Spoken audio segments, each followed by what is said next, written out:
Tonight, Canada showed the world our strength and unity. In an epic overtime battle, we defeated the US 3-2 in Boston. This wasn't just about hockey. It was about standing up as Canadians. We are neighbors, but we are nobody's 51st state.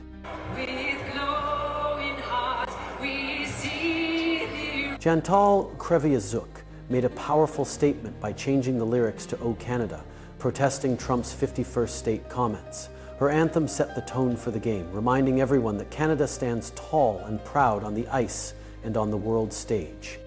Trump called the US team and posted on Truth Social, taking a jab at us. Maybe he thought he could rattle us. It didn't work. Our team stood tall and won in overtime. No jab can shake Canadian grit. Not on the ice, not anywhere.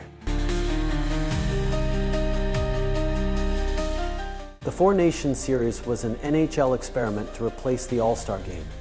It was a huge success with record ratings and fierce competition. We didn't just win a hockey game, we made history.